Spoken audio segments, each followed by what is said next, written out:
Señoras y señores, tengan ustedes muy buenas noches. El Ministerio de Relaciones Exteriores, la Academia Diplomática del Perú y The Office agradecen su gentil asistencia al conversatorio Women Doing Business, Mujeres en Diplomacia. Seguidamente, palabras de inauguración del embajador Alan Wagner Tizón, director de la Academia Diplomática del Perú.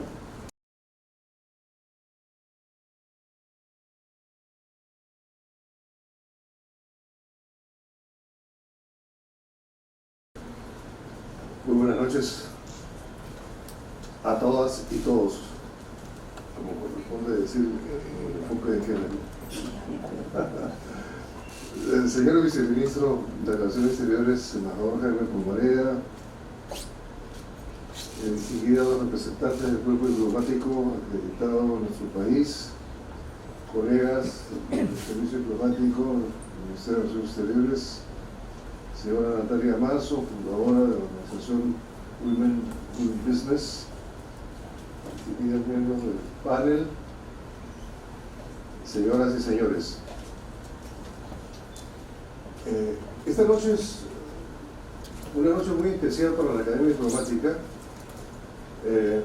porque aborda un tema que es prioritario en la agenda contemporánea del Perú y en general de la agenda internacional, que es la equidad entre hombres y mujeres, es decir, el llamado enfoque de género, incomprendido, desgraciadamente distorsionado en muchos casos,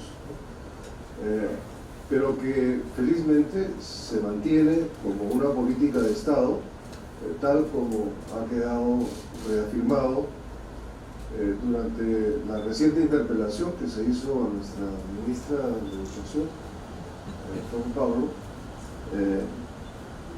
que él pudo fundamentar claramente en qué consiste este enfoque de género y qué cosa no es la ideología de género, que es algo que ha sido inventado para precisamente distorsionar la necesidad de que haya una equidad entre hombres y mujeres. Y qué mejor que hacerlo en la Academia Diplomática, donde el enfoque de género está presente. Está presente en su alumnado como resultado de nuestro concurso de admisión, y eso Marisol lo va a explicar más adelante, según me ha dicho. Tenemos un número importante de alumnas de nuestra maestría. Varía de acuerdo con el resultado del concurso de admisión, pero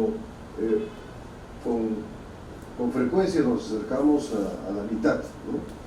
No siempre, pero es lo que quisiéramos, pero con frecuencia estamos cerca de ello.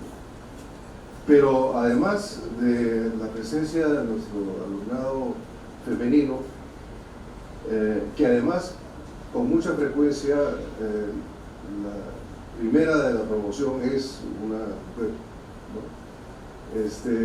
Se encuentra también presente la planta orgánica de la Academia Diplomática, porque tenemos una directora adjunta, que es Nuevo, de los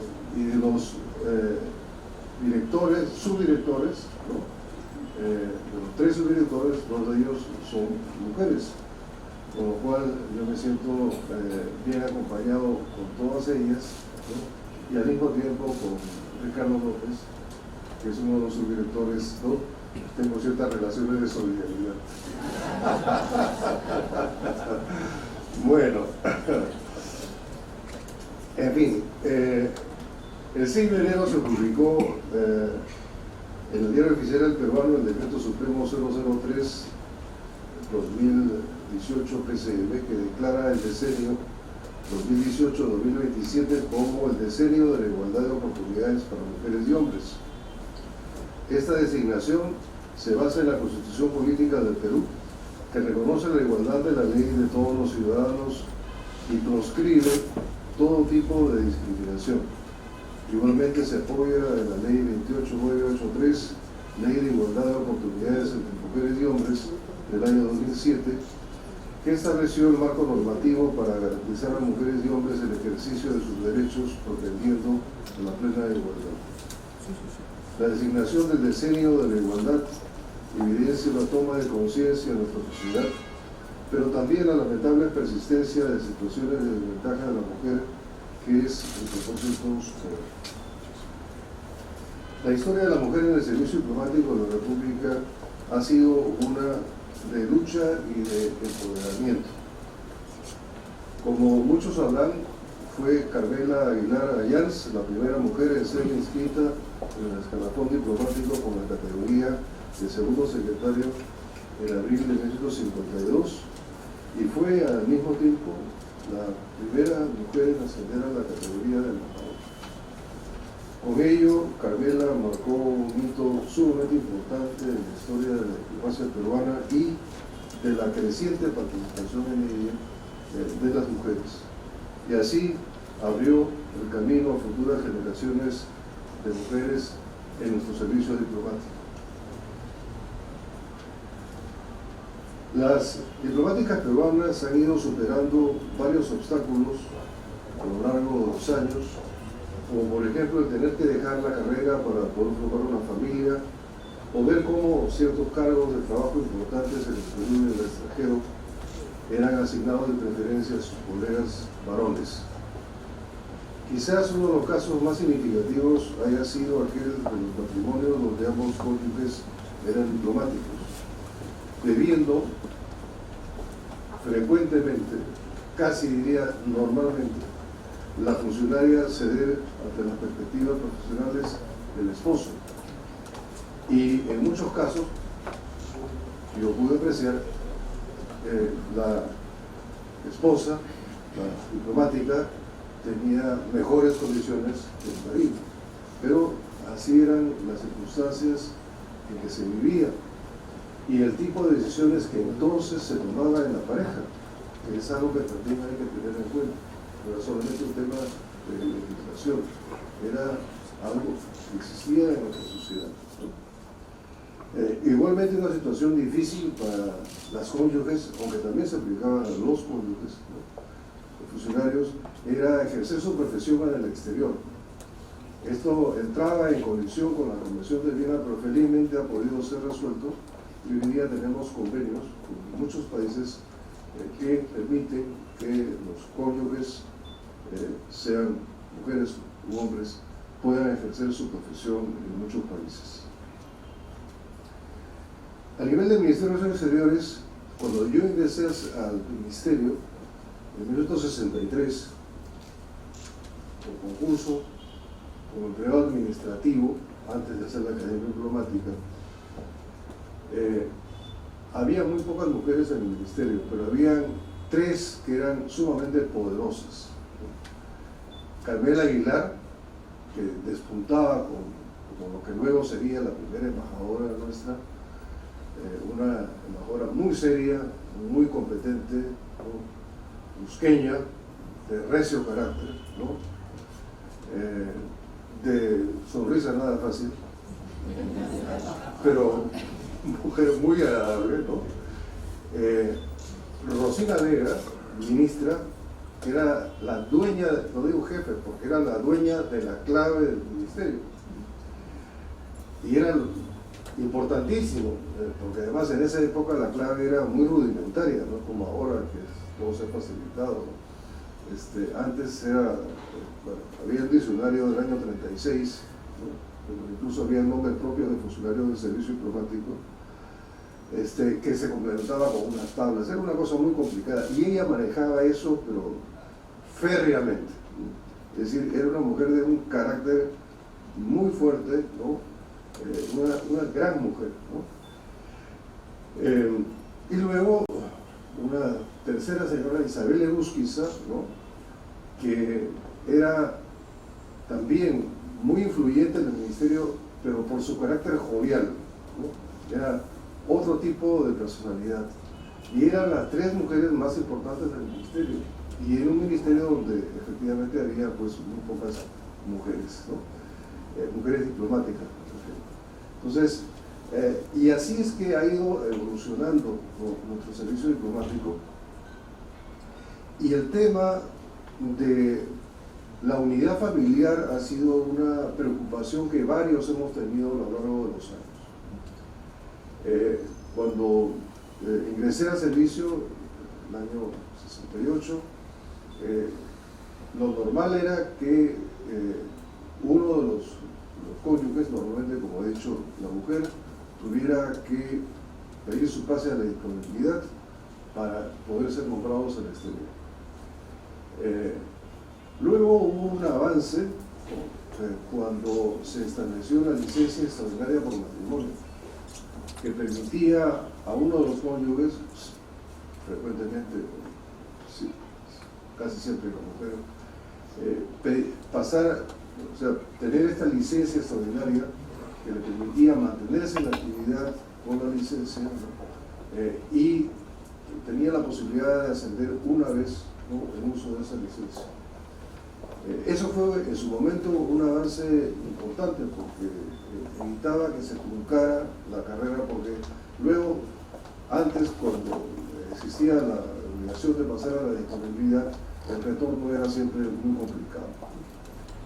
Y así hemos ido mejorando la situación hasta que es el año 2003 cuando se da la ley 28091, y ese fue el resultado de un trabajo colectivo de todo el personal del Ministerio de Relaciones Exteriores, tanto de Lima como del exterior, y de una comisión que yo tuve el honor de presidir, en la que se reconoció por primera vez a través de una ley el derecho a la preservación de la unidad familiar, el bienestar de los dependientes del funcionario y el desarrollo profesional de los cónyuges. Esto realmente ha sido el hito más importante en la evolución del reconocimiento de los derechos, ¿no?, de los cónyuges y de las mujeres, ¿no?, dentro del servicio diplomático, a tener una familia, ¿no?, bien constituida, a poder desarrollar su carrera sin necesidad de que, en el caso de los cónyuges, uno de ellos tuviera prácticamente que dejarla, ¿no?, y que finalmente, ¿no?, las mujeres estén encontrando crecientemente oportunidades en nuestro servicio diplomático. Hoy día, por ejemplo, es posible que los cónyuges diplomáticos puedan ser nombrados en algún lugar. Antes eso no estaba permitido. Luego, también las situaciones de abuso y acoso prácticamente han desaparecido, y las que son identificadas o denunciadas generan el proceso consiguiente. Esto también es muy importante. Hay una política establecida y una toma de conciencia de los funcionarios del servicio diplomático sobre la necesidad de desterrar el acoso, ¿no?, el abuso de autoridad que frecuentemente se ejercía justamente sobre colegas femeninos, y que esto debe ser desterrado definitivamente. Y lo importante es que si se da un caso, ese caso sea denunciado y genere, como acabo de señalar, un proceso administrativo que conduzca a la sanción correspondiente a quien cometió ese delito, porque hoy día el acoso, como sabemos, es un delito, no es una falta.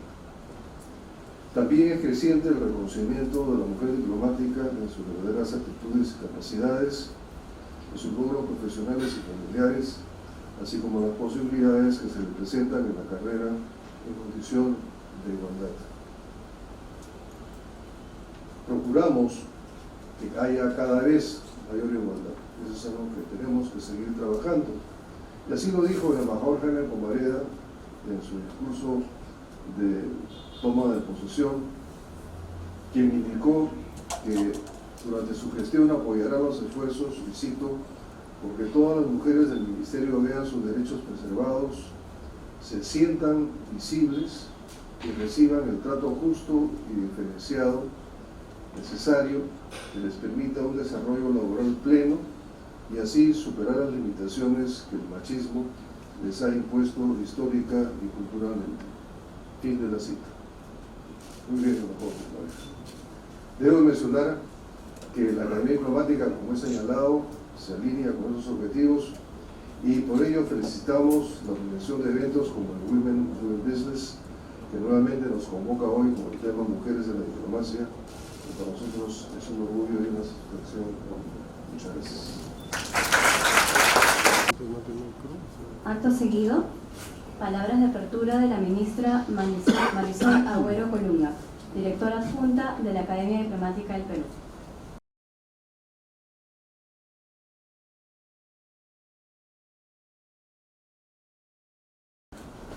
Muy buenas noches.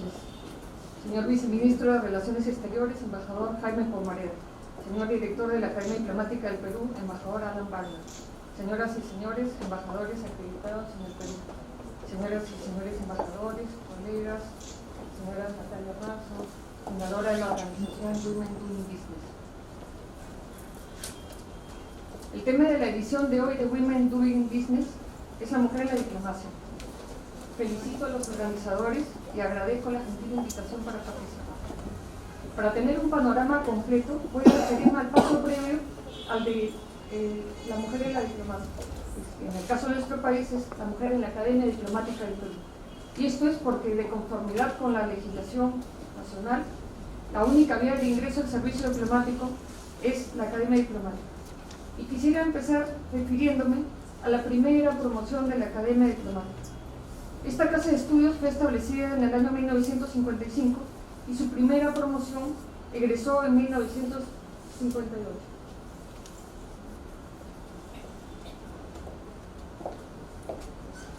Se trata de la promoción Raúl Porras Barrenechea, integrada por 20 alumnos, de los cuales solo una mujer. Ella concluyó los estudios satisfactoriamente en la academia, pero nunca llegó a ingresar al servicio diplomático. ¿Por qué? Porque durante el tiempo que cursó estudios en la academia, un alumno y ella se enamoraron y decidieron contraer matrimonio. Asumiendo que no sería posible que los dos se desarrollaran plenamente en el servicio diplomático, concluyeron que uno de ellos debía renunciar y, como seguramente sería muy previsible en esa época, la decisión fue que fuera ella quien lo hiciera. Desde entonces, y a lo largo de décadas, el temor de que las mujeres ingresantes a la Academia Diplomática optaran por casarse y abandonar su opción por el servicio diplomático estuvo presente en varios procesos de admisión. Puedo decirles como testimonio personal, yo postulé a la Academia Diplomática en 1989, es decir, 31 años más tarde, y recuerdo que una pregunta que se sabía que vendría casi con seguridad en el examen oral de concepto era para las mujeres: si usted se casara, ¿abandonaría el servicio diplomático? Esta pregunta, por supuesto, jamás se planteaba la palabra. A lo largo de su historia, la Academia Diplomática ha llegado a tener 4 promociones en las que no ha habido ninguna mujer. Y me pareció interesante preguntarle a un integrante de una de esas promociones qué reflexión le suscitaba esa circunstancia.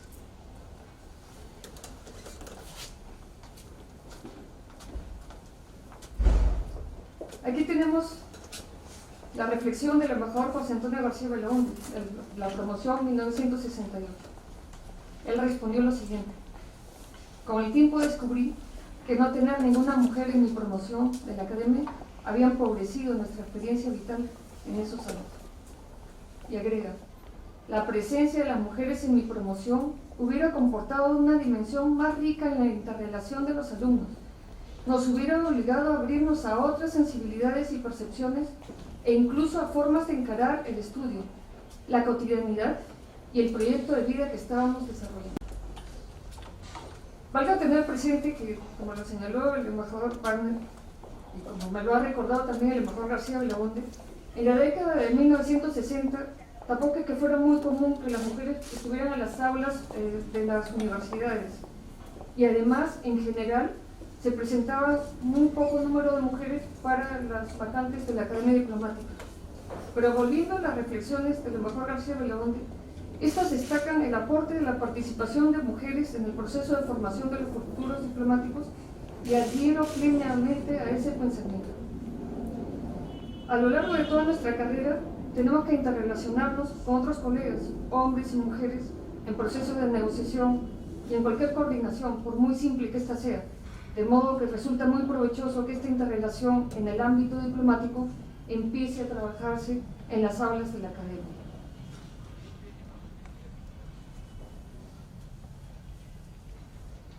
Para poder ver en perspectiva la evolución de la participación de las mujeres en la academia diplomática, hemos dividido los primeros 50 años de promociones de la academia y los últimos 10 años.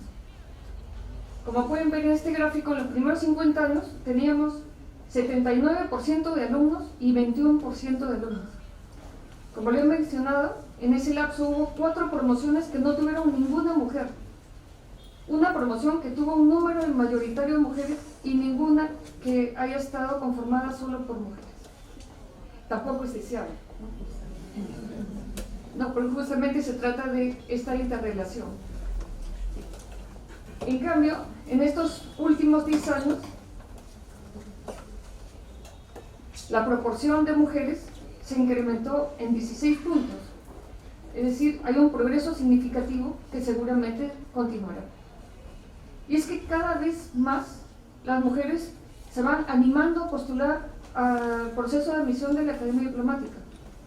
Y yo quisiera mencionar que en las campañas de difusión que se realizan intensivamente, tanto en Lima como en provincias, se da a conocer qué es la carrera diplomática, se da a conocer que existe la Academia Diplomática y cuál es el proceso para el concurso de admisión.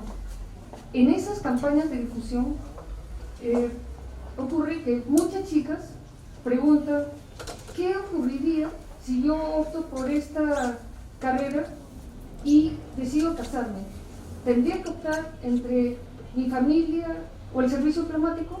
¿O hay una manera de compatibilizar estos dos proyectos?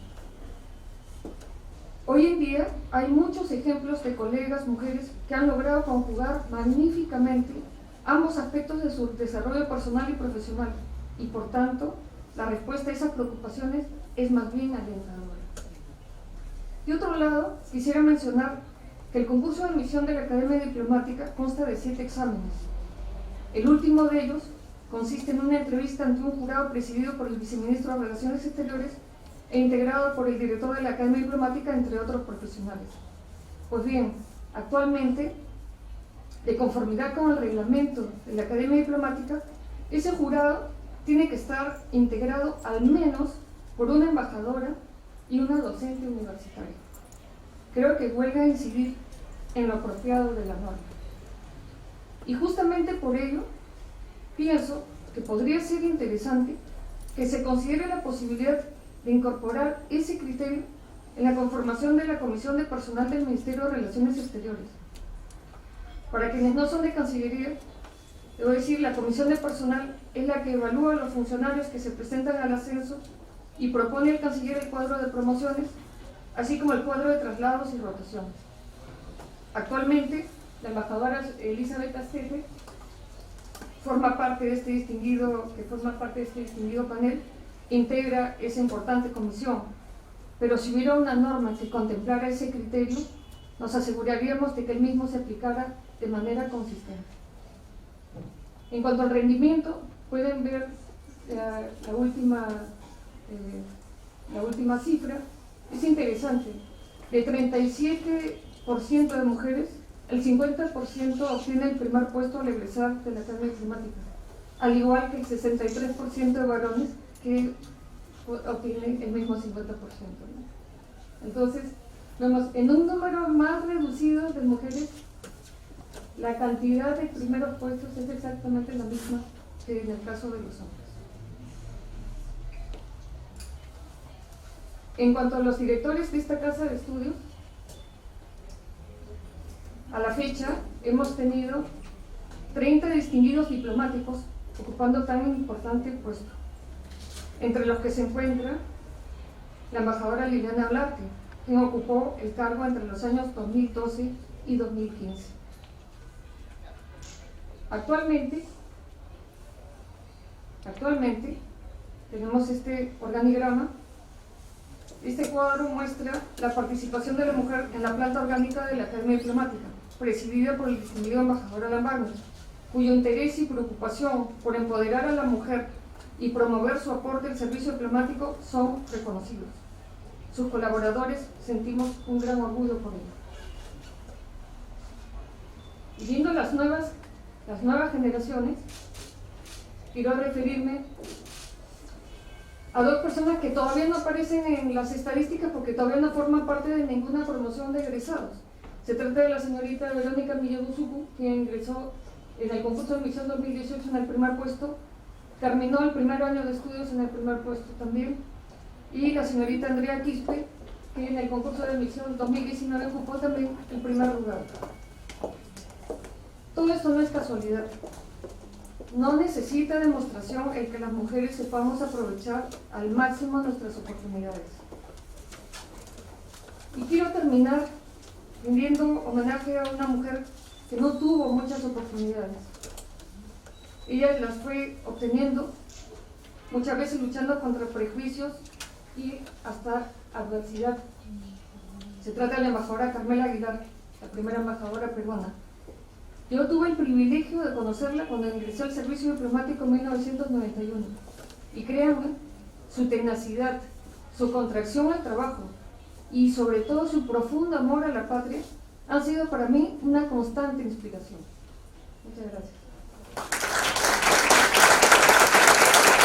A continuación, se proyectará un video de la embajadora Silvia Alfaro Espinosa, representante permanente del Perú ante los organismos internacionales con sede en Ginebra.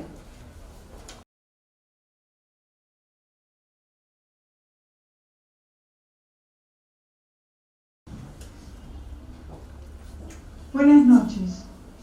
Soy Silvia Alfaro, representante permanente del Perú ante los organismos internacionales en Ginebra. Gracias por invitarme a participar en esta nueva versión de Women Doing Business, Mujeres en Diplomacia. Este forma parte de un proyecto muy interesante de coloquios para visibilizar el aporte de la mujer al desarrollo económico del Perú. Ante todo quiero saludar a los participantes de este coloquio, el embajador Wagner como anfitrión de casa, de la directora de la Academia Diplomática, Marisol Agüero, mi querida colega, también las embajadoras Elizabeth Castete y Luzmila Sanabria, Kate Harrison y Anne Ferry, y también la embajadora de Australia, quien no conozco, y no sé si ya habrá llegado el vicecanciller, mi queridísimo amigo el embajador Jaime Pumareda, todo el equipo de la Dirección de Promoción Económica con quien tuve el privilegio de trabajar, y Natalia Manso, la directora de DOFIS y cerebro del proyecto Women Doing Business. La diplomacia y los negocios internacionales han estado en una relación histórica de siempre. En el siglo XIX, en los años de auge para las grandes empresas públicas transnacionales, eran los diplomáticos los encargados de representar a las empresas en los foros correspondientes en los casos de disputa. En los siglos XVIII y XIX surgió la figura de la protección diplomática para las personas jurídicas como un mecanismo mediante el cual los diplomáticos ejercían presión política respecto de las cuestiones que atañían al desempeño de las empresas. Hoy en día la promoción económica y comercial y de dar a conocer los productos y de facilitar el contacto entre los empresarios y contribuir a la imagen del país forma parte de nuestra tarea común como diplomáticos. Yo soy la segunda mujer en ser representante permanente del Perú en Ginebra. La primera fue la embajadora Stete, aunque también la embajadora Sanabria ha sido representante permanente alterna en Ginebra. En Ginebra hay una conciencia muy clara del rol de la mujer.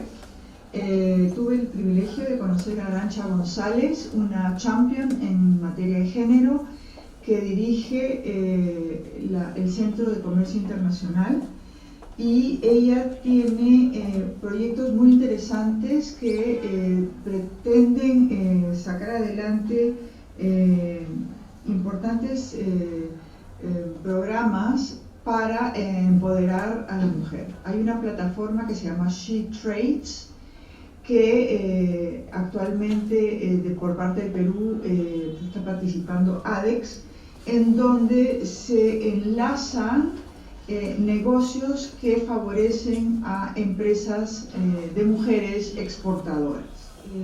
No es solo en el Objetivo del Desarrollo Sostenible número 5, que se refiere al logro en la igualdad de género, en donde la participación de la mujer en diplomacia tiene algo que decir.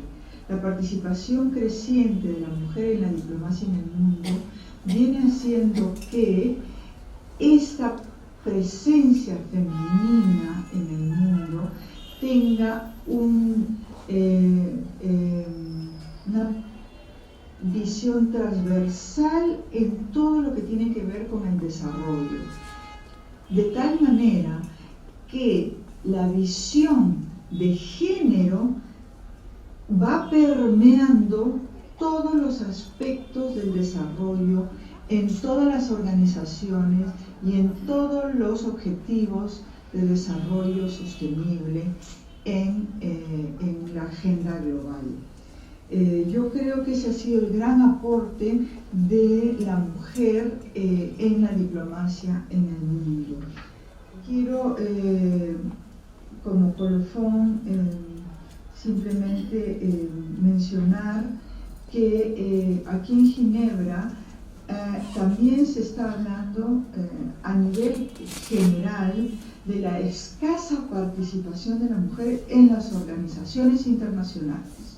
Hay una toma de conciencia de que también hay una brecha importantísima que cubrir en materia de género de la mujer en puestos importantes en los organismos internacionales.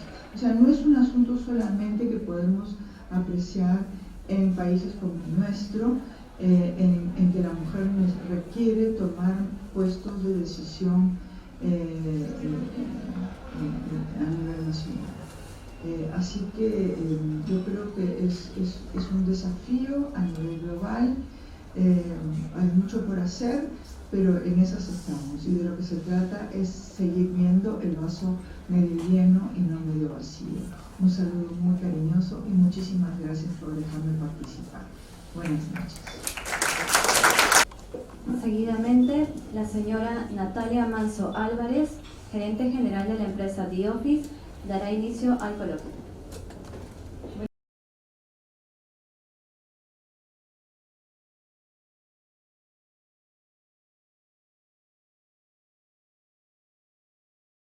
Buenas noches, bienvenidos a todos y a todas.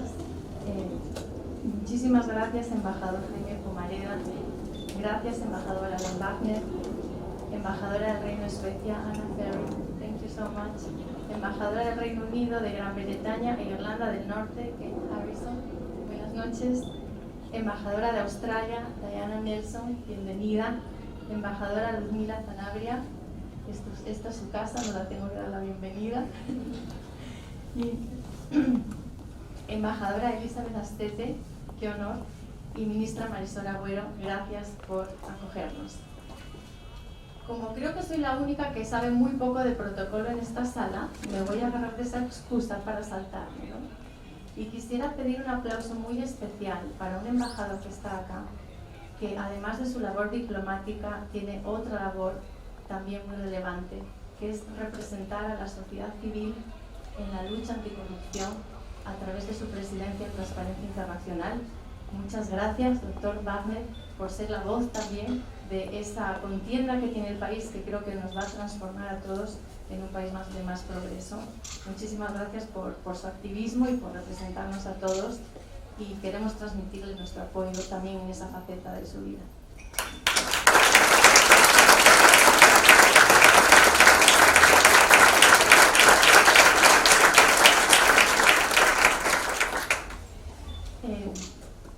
Nuestra madrina diría casi, señora Alfaro, ya dijo lo que era Women Doing Business. Es una iniciativa, un espacio que lo que quiere es visibilizar el papel de la mujer y el rol de la mujer y la contribución de la mujer a la economía peruana. Quiero hacer un homenaje especial a todas aquellas mujeres que también trabajan en aquello que se llama la economía no remunerada. Esos más o menos horas de trabajo que equivalen al 20% del PBI nacional. Y de ese 20% del PBI nacional, 3/4 partes es trabajo ejecutado por mujeres. Creo que una de las vías más importantes para que vayamos cerrando esas brechas de género es hacer que ese reparto de ese trabajo no remunerado sea más equitativo. Anteriormente hemos tenido este espacio compartiéndolo en diversos sectores que han unido mujeres extraordinarias en negocios como la cultura, las empresas sociales, deportes, mujeres que luchan contra la corrupción, gastronomía, turismo o minería. Y hoy nos une la negociación internacional, las relaciones comerciales, el velar por la seguridad internacional. Creo que la carrera diplomática de las mujeres es bastante desconocida y por eso pensamos que era una oportunidad de dar visibilidad a estas señoras tan especiales. Y quisiera comenzar con Anna Ferry. Ya me ha permitido tutearlas, así que de aquí ya me lanzo.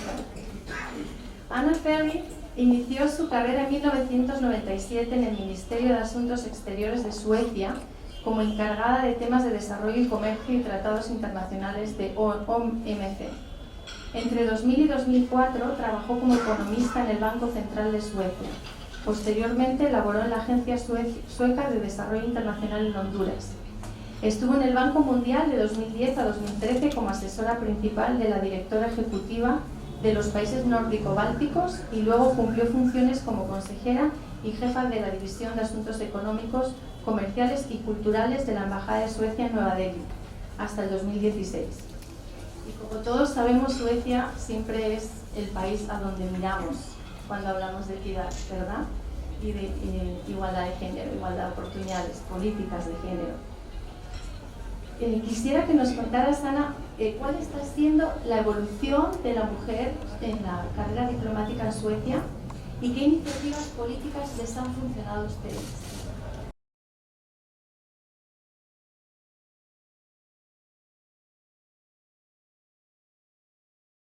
Muchísimas gracias y gracias Natalia por organizar este evento y gracias señores y señores del Ministerio de Relaciones Exteriores.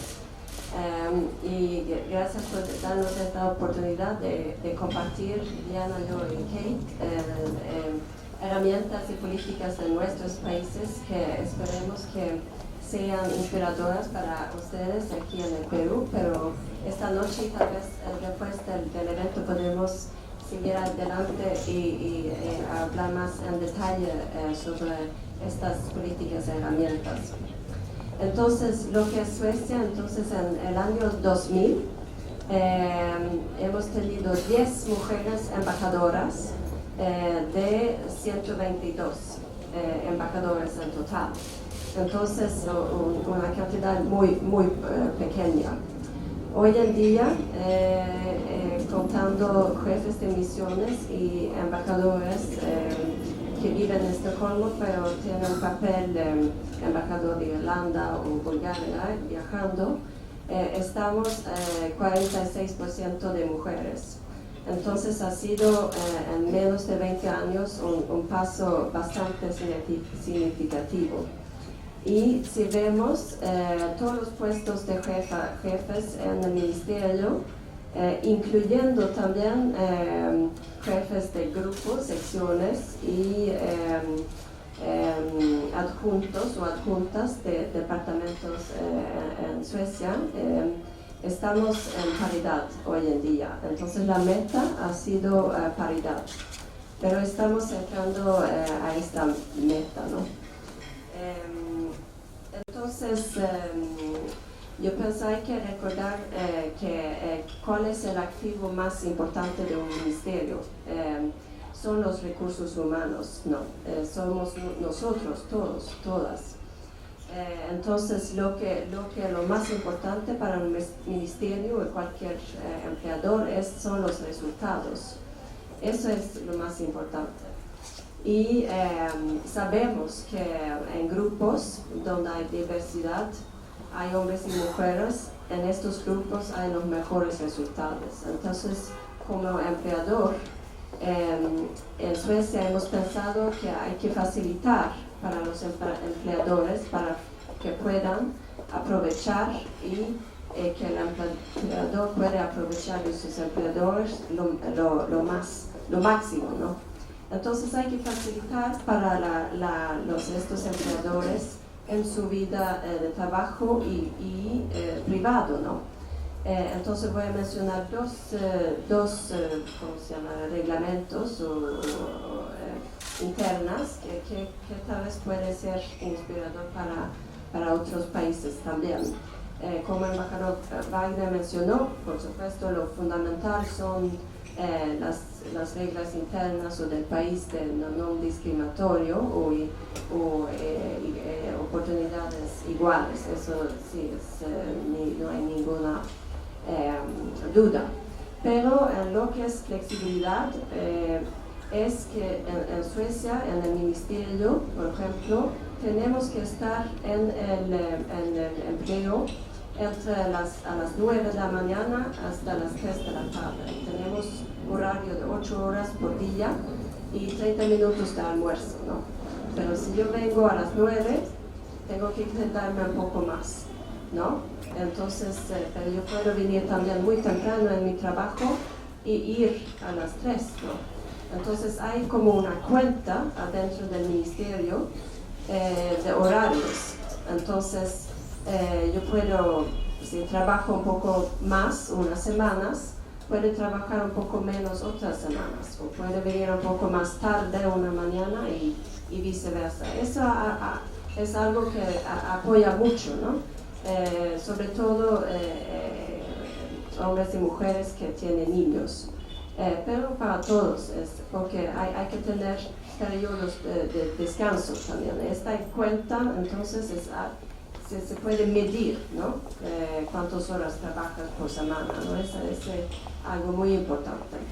Segunda parte, que es algo que empezó ya en los años 70 en Suecia, es que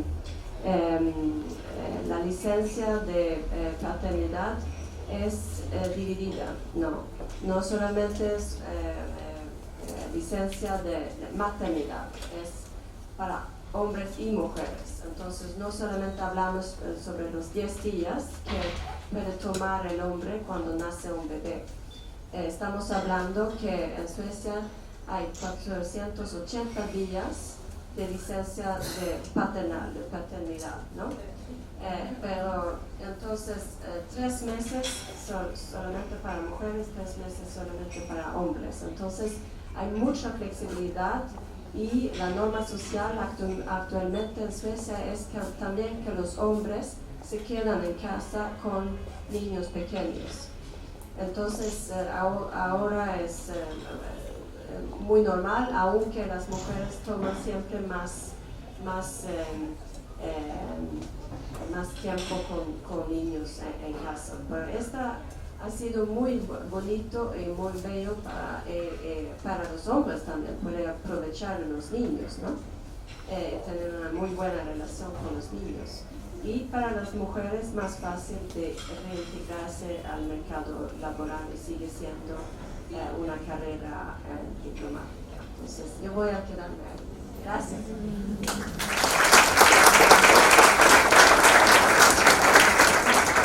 Si entendí bien, son 3 meses él solito. No puede pedir socorro.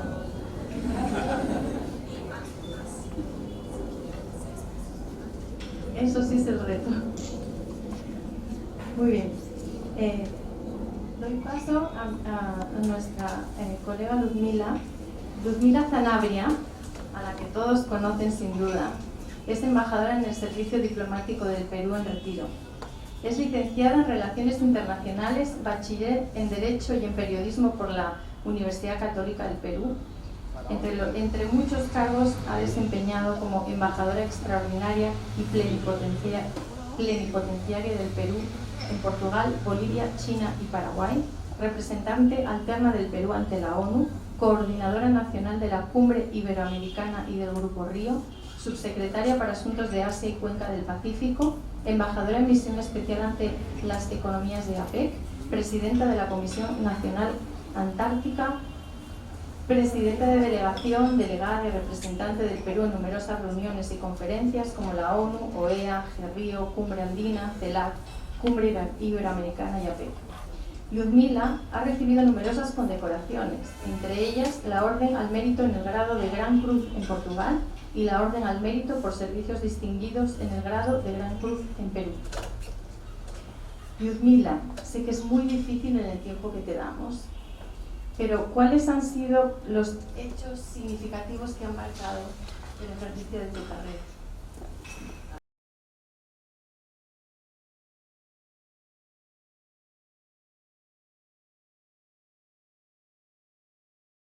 Muchas gracias, buenas noches a todos. Primero quiero congratularme de estar en esta casa, que siempre es tan grato, encontrarme con alguien, compañero, que llegamos juntos al servicio y también coincidió que estuviéramos juntos a embajadores. Como viceministro Javier Pomareda, le complace y lo felicito por el discurso y el compromiso que tiene con la igualdad de género. La igualdad de género permitirá que las mujeres y los hombres tengamos iguales oportunidades, iguales desafíos, iguales derechos, iguales obligaciones. Y que podamos superar la brecha que todavía existe en el caso nuestro, de que 113 embajadores solamente tengamos 19 mujeres embajadoras. Y que hayan pasado muchos años desde la creación del Ministerio de Relaciones Exteriores en el año de 1821, hasta que en el año 1988 yo fuera la tercera mujer en ascender.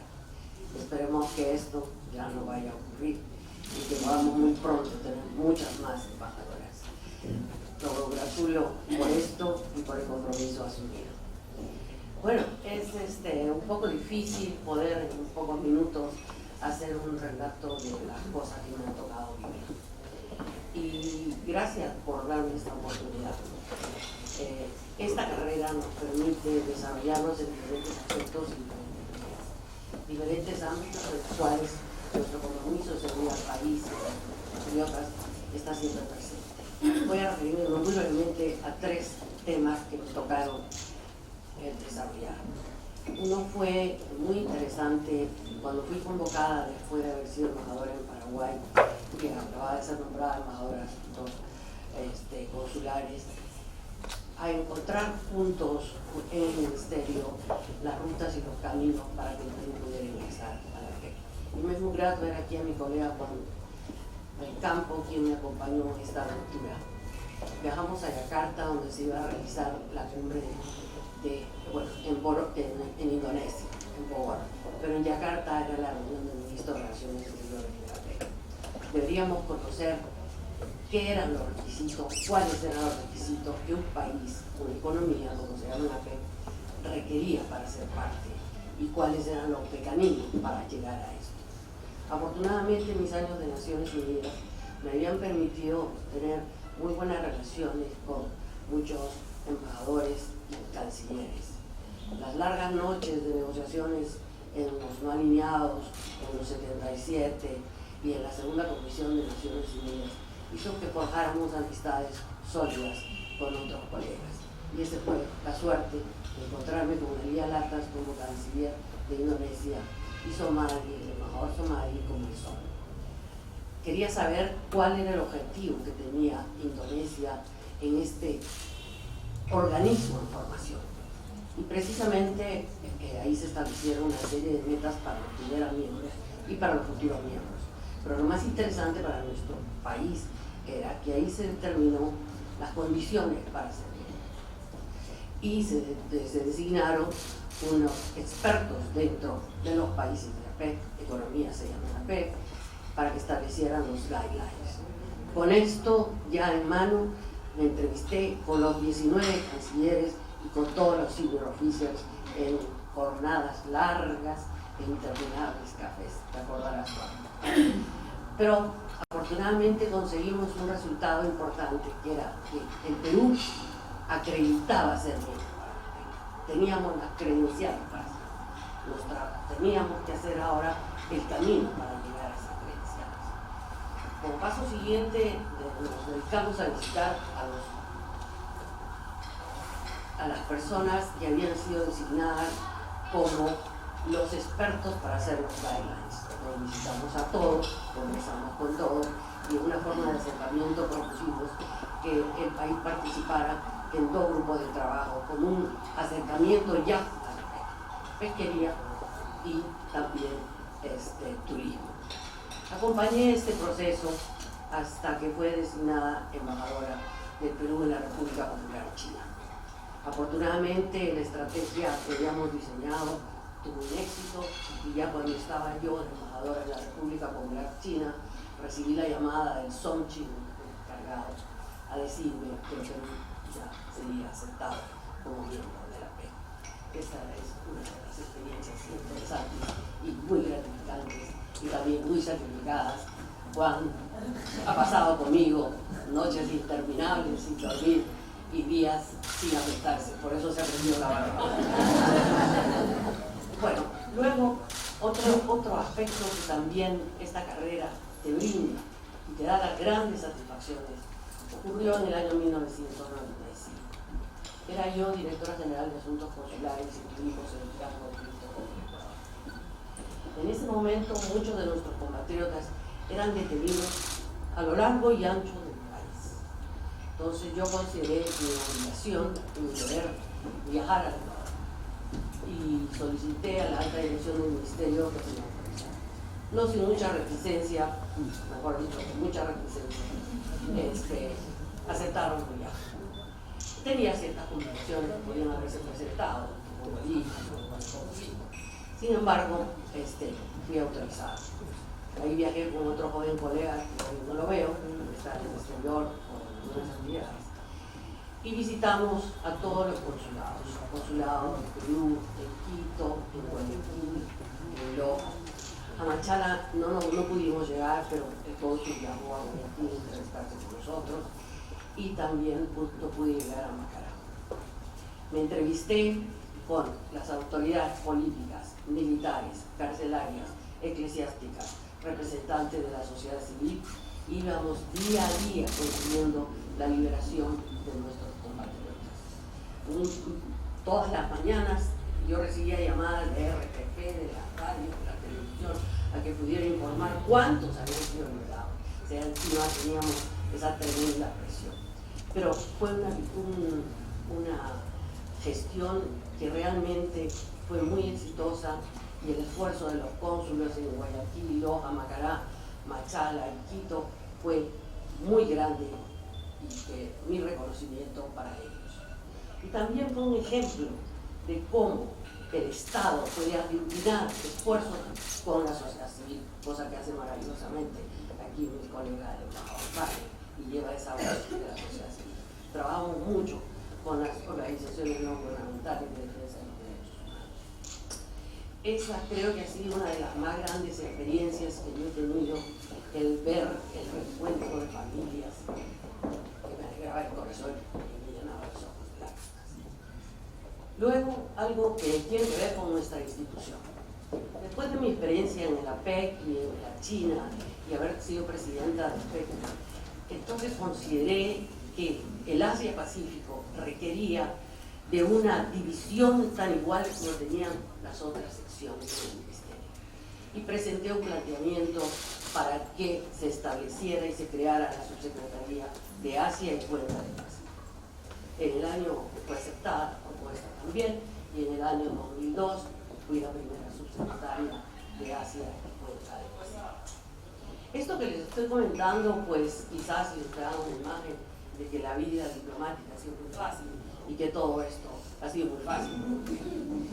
También he tenido momentos muy duros, he afrontado junto con una veintena de colegas administrativos y diplomáticos un proceso de 7 años, de los cuales, por supuesto, salimos muy bien librados, pero este proceso que afrontamos fue debido precisamente a la gestión que realizamos. No era un proceso personal en muchísimos momentos. Pero ello no me quitó ni la alegría de vivir, que la tengo hasta ahora, ni tampoco mi compromiso y el amor a esta carrera a la cual comprometí mi vida. Gracias. A continuación, Diana Nelson, embajadora de Australia. Diana es bachiller en Derecho y bachiller también en Letras por la Universidad de Nueva Gales del Sur. Ha ejercido cargos como consejera política en Nueva Delhi, jefa adjunta de misión en Santiago y primera secretaria en Nairobi, y actualmente es una alta funcionaria del Departamento de Asuntos Exteriores y Comercio de Australia. Recientemente fue directora de la sección de Timor Oriental y antes de ello directora de la sección de Estrategias y Políticas para Indonesia. También se ha desempeñado como asesora en la oficina del Ministro de Asuntos Exteriores y como jefa de la sección de Comercio y de las Américas en la División Internacional del Departamento del Primer Ministro y Gabinete. Quisiera que nos compartieras, Diana, la experiencia que ha tenido el Ministerio de Asuntos Exteriores australiano en una estrategia diseñada para aumentar el número de mujeres en puestos de liderazgo y qué tanto éxito han conseguido estableciéndose metas como parte de una estrategia que en cierta manera confronta eso que se llama los sesgos inconscientes, que como comentaba Yurmila antes son quizás más importantes que los conscientes o más frecuentes que los conscientes.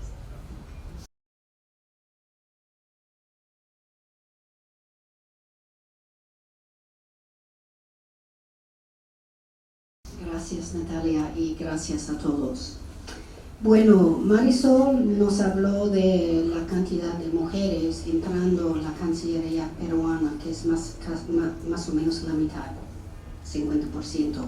En Australia, las mujeres representan el 57% de nuestra fuerza laboral.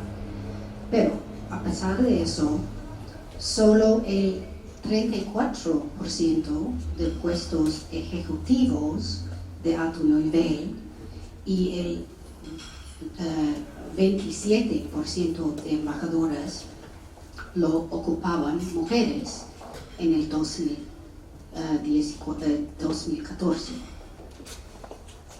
Y sin embargo, las mujeres en todos los niveles rendían tanto o más que los hombres. Entonces, en 2014 nos preguntamos por qué y qué podemos hacer. Supimos que teníamos que hacer algo. Entonces, hoy quiero hablar de lo que hicimos en la Cancillería, que fue desarrollar una estrategia de mujeres en liderazgo.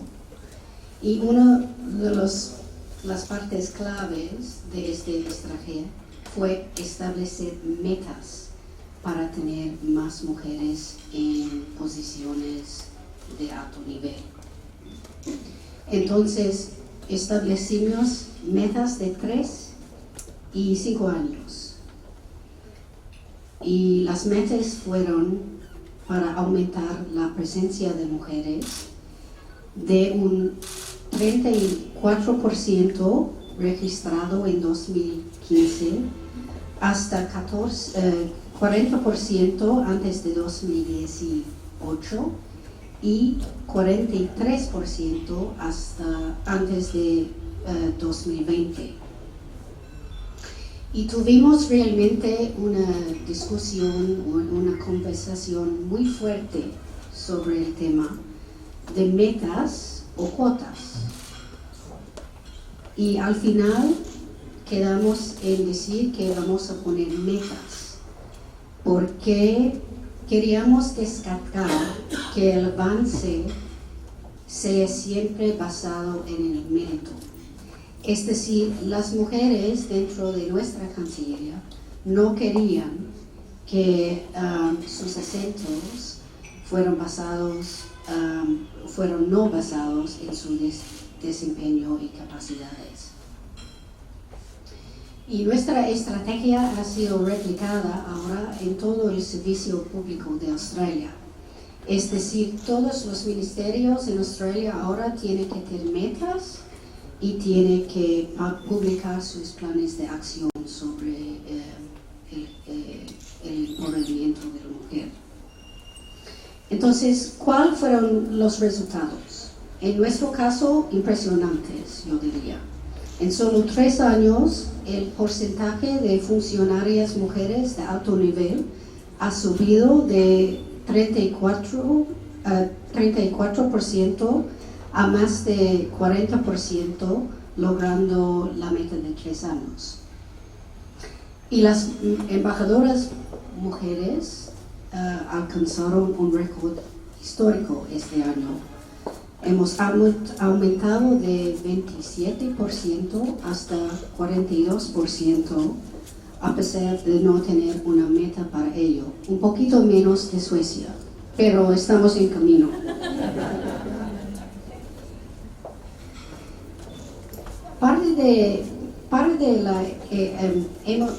Hicimos un estudio para informar nuestra estrategia de liderazgo de mujer. Y el estudio encontró una noción masculina de liderazgo que indicaba que existían dentro de la Cancillería suposiciones inconscientes sobre la capacidad de las mujeres a rendir. Entonces, parte de la estrategia nuestra es combatir o abordar este sesgo inconsciente. Y esto no solo es de parte de los hombres, sino también las mismas mujeres. Yo, por ejemplo, me negué una vez a emplear a una mujer en un cargo exigente a tiempo parcial, porque consideraba que tenía que ser alguien a tiempo completo, sin pensar que mis acciones podrían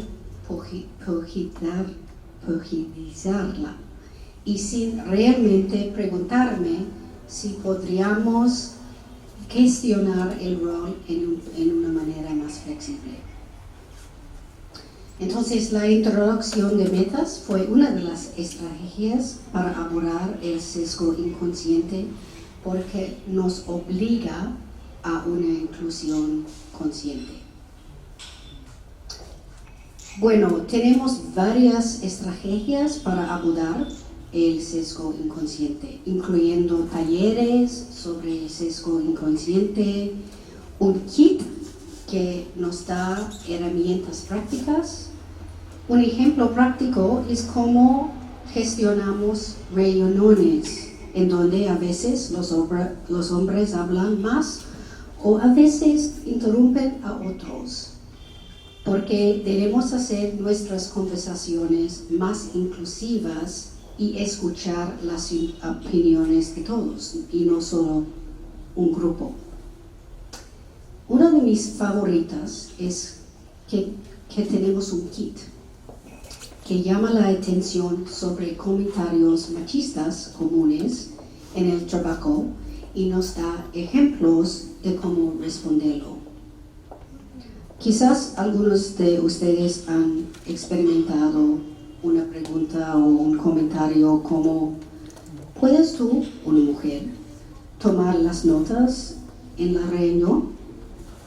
Y bueno, una de las respuestas sugeridas en nuestro kit es: claro, y la próxima vez podríamos alternar entre esta tarea entre hombres y mujeres, por favor.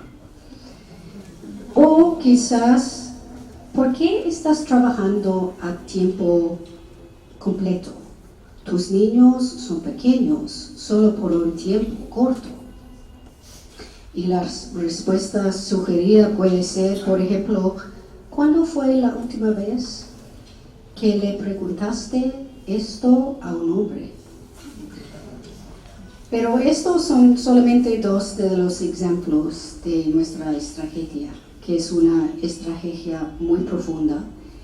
Pero para terminar, quiero destacar que para nosotros nada de esto habría sido posible sin el liderazgo. Nuestro entonces viceministro y la actual viceministra ha impulsado y liderado este cambio profundo en nuestra organización y en nuestra cultura.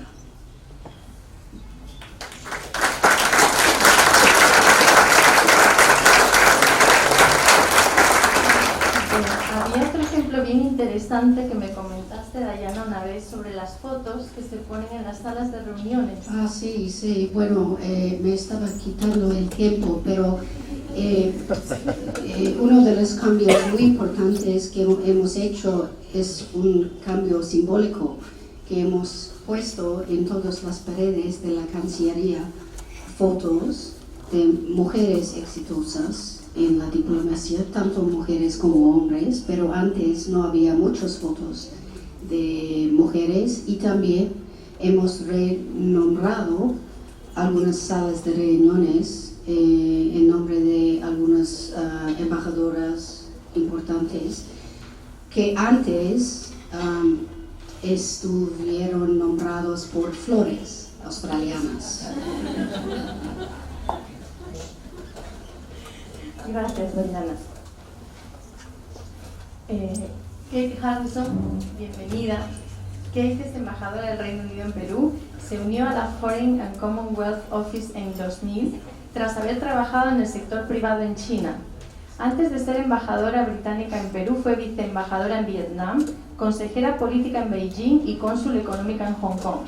También ha trabajado en Londres en las relaciones bilaterales del Reino Unido e India, en el área de planeamiento de políticas públicas y el rol del Reino Unido en las Naciones Unidas, con un enfoque en política de refugiados y prevención de conflictos. Kate, nos hiciste así en Petit Comité una descripción de lo que sería el estereotipo de lo que es un embajador, que te voy a pedir que nos compartas a todos porque además creo que es muy reveladora. Y también me gustaría que nos dijeras qué tan importantes son los cambios culturales y cómo podemos catalizar este proceso de aumento de la presencia femenina. No nos olvidemos que se calcula que el cerrar todas las brechas de género nos tomaría más o menos 200 años. Así que lo siento, señores y señoras, no lo vamos a ver a este ritmo. Así que quisiera también saber cómo podemos hacer una aceleración del proceso, a ver si al menos nuestras nietas quizás lo puedan disfrutar.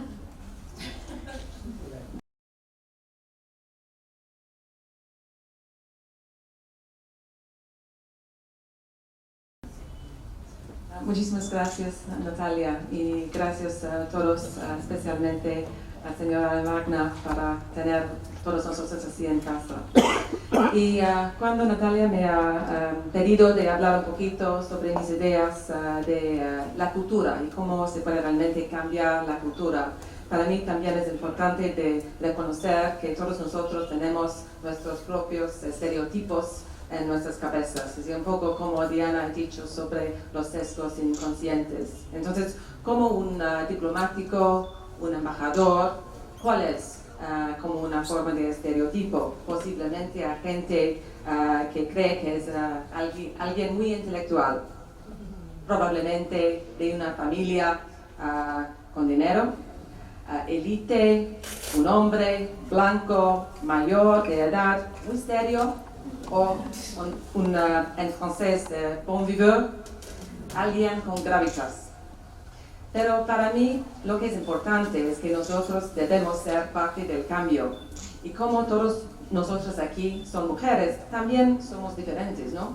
Entonces hay una diversidad, espero, aquí entre nosotros como mujeres, y no solamente son todos los mismos, las mismas, porque son mujeres diplomáticas.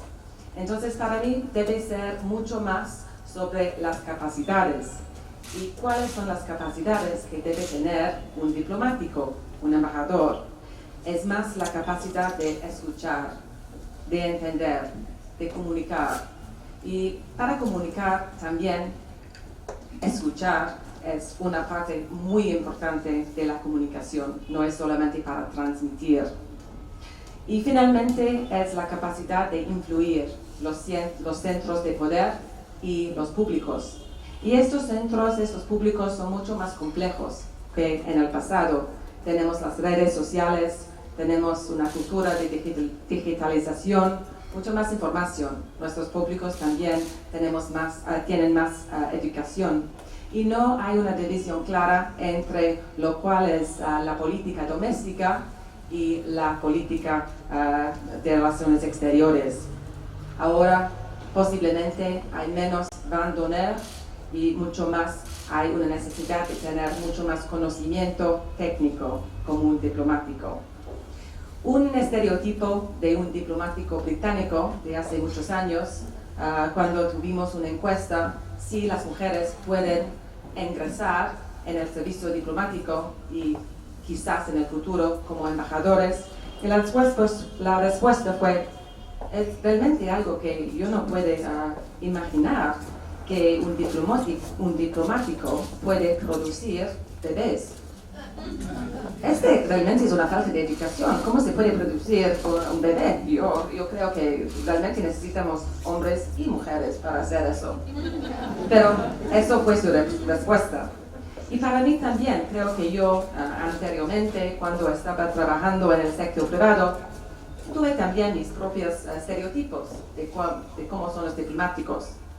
Probablemente las personas que van a bastantes recepciones no necesariamente tienen bastante conocimiento de cosas del mundo real. Y después de egresarme, yo sé que es diferente.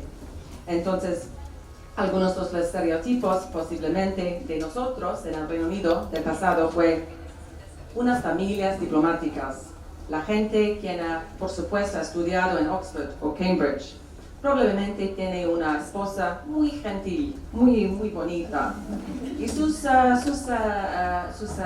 niños, por supuesto, en los colegios internados. Sí, porque no es realmente el caso que podemos tener nuestros propios niños dentro de nuestras residencias. Entonces, mi punto realmente es que nosotros debemos ser parte del cambio, porque si no, no vamos a tener cambios.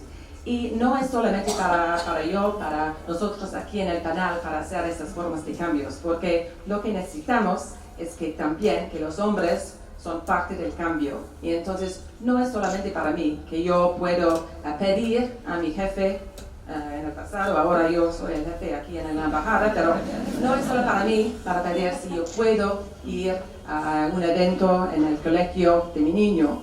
Para mí es importante que los hombres están pidiendo esta misma cosa, ¿no? Porque si no, no vamos a tener un cambio de la cultura. Y para mí una lección muy importante es que es realmente una cosa muy bonita de pasar tiempo con sus niños. No es algo que es como algo de un gesto, ¿no? Para mí. Me parece que puede ser algo mucho mejor también para los hombres, para que ellos también puedan pasar más tiempo con sus niños, con sus parientes. Y alguna cosa más solamente para terminar, es que nuestra cultura está cambiando. Tenemos la tecnología, ahora tenemos todos los correos en todas las horas del día. Y lo que necesitamos no es que necesitamos caminar mucho más rápido, responder a mucho más correos. Es que necesitamos cambiar realmente la manera en que trabajamos. Y por eso es realmente un gran cambio. Y necesitamos usar esta flexibilidad de lo que Ana ha explicado también para que se pueda realmente tener un cambio. Necesitamos más innovaciones en nuestra política, más una capacidad de hacer transformaciones. Y esto para mí es lo que es importante a través de este lens de feminismo. No es solamente para entender cómo las mujeres pueden tener éxito en nuestro propio sistema, es que cómo podemos hacer que nuestro sistema es más diversa para que sea más productiva, más innovativa. Eso es lo que yo quiero dejar aquí. Muchas gracias.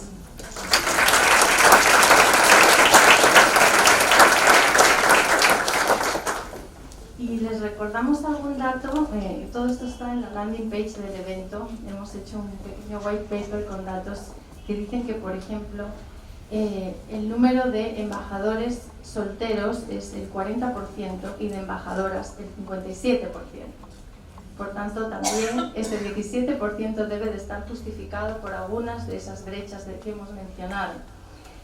Les recuerdo que tienen unos papelitos para que me pasen preguntas después de nuestra última ponente, para poder aprovechar de dirigir a quien deseen una pregunta. Y también les recuerdo que esto está retransmitido en vivo en streaming y conectado con todas las embajadas de Perú en el extranjero, así que tenemos muchos colegas que nos están viendo esta noche. No sé si algunos ya en pijama, podría ser, dependiendo del continente. Elizabeth Astete, qué gusto tenerte con nosotros. Elizabeth es directora general de América en el Ministerio de Relaciones Exteriores. Ha desempeñado los cargos de asesora principal para asuntos parlamentarios, subsecretaria y directora general de asuntos económicos. Ha sido embajadora del Perú en Ecuador, México, Suiza y representante permanente del Perú ante los organismos internacionales, como comentó la embajadora Alfaro, desde Ginebra. Ante el programa de las Naciones Unidas para el Medio Ambiente y subsecretaria ante el Centro de las Naciones Unidas para los Asentamientos Humanos. Ha representado al Perú como jefa de delegación en la Comunidad Andina en el Mercosur, Organización Mundial de Comercio, Organización de Naciones Unidas sobre Comercio Exterior y Desarrollo y representante alterna ante la OEA, entre muchos otros. Elizabeth, vamos a conversar contigo, si te parece, sobre cuáles son los retos organizacionales y personales que afrontan las mujeres diplomáticas y un poco cómo ves el futuro.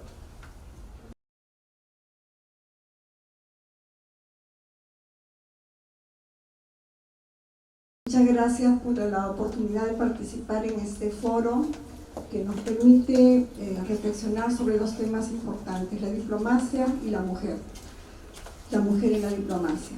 La diplomacia no es tan conocida a nivel nacional ni en muchos países a nivel internacional. ¿Por qué? Porque los diplomáticos normalmente no solemos difundir las cosas que hacemos ni los trabajos que realizamos para que se consigan acuerdos y resultados importantes en negociaciones en favor de la paz, del desarrollo, de la cooperación y del fortalecimiento de las relaciones con países vecinos o en el marco de foros multilaterales.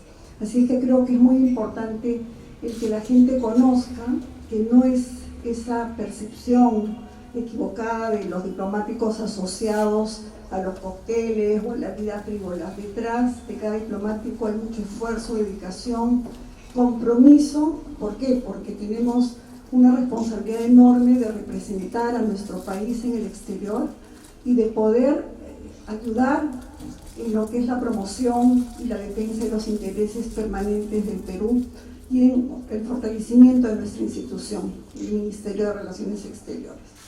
Después de escuchar los testimonios y las presentaciones que hemos escuchado, que hemos tenido la oportunidad de oír esta noche, pues creo que queda claro que han habido avances importantes en el tema de la participación de la mujer en la diplomacia. Importantes sí, pero totalmente insuficientes. Vemos con matices, en algunos casos con mucho mayores y mejores resultados, como en los países nórdicos, que se ha logrado una mayor cantidad de mujeres en puestos directivos y en los más altos puestos dentro de la estructura organizacional de sus diferentes ministerios. Esta situación no es igual en el resto de países en desarrollo y en muchos países desarrollados en los que tampoco se tienen resultados tan importantes. En el caso del Perú vemos un importante avance en la medida que tenemos 192 embajadoras mujeres de 718 diplomáticos embajadores, es decir, un 27% de los embajadores son en este momento mujeres.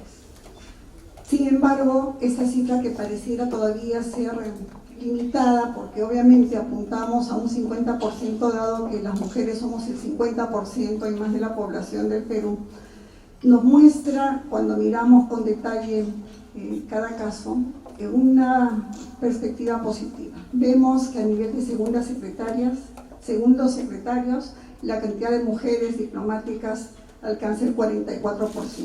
A nivel de primeros secretarios y de terceros secretarios, las cantidades oscilan, los porcentajes oscilan entre 30 y 33%. O sea que sí, hay una tendencia positiva a incrementar el número de funcionarios diplomáticos, que creo que hay que reconocer, especialmente si tenemos en cuenta la situación que vivimos en el pasado y el hecho de que la carrera diplomática estaba reservada fundamentalmente para hombres, con honrosas y destacadas excepciones como las que se nos han mencionado esta noche en la participación inaugural del embajador Wagner y en otras de las participaciones también respecto a la inclusión de alumnas mujeres en la Academia Diplomática.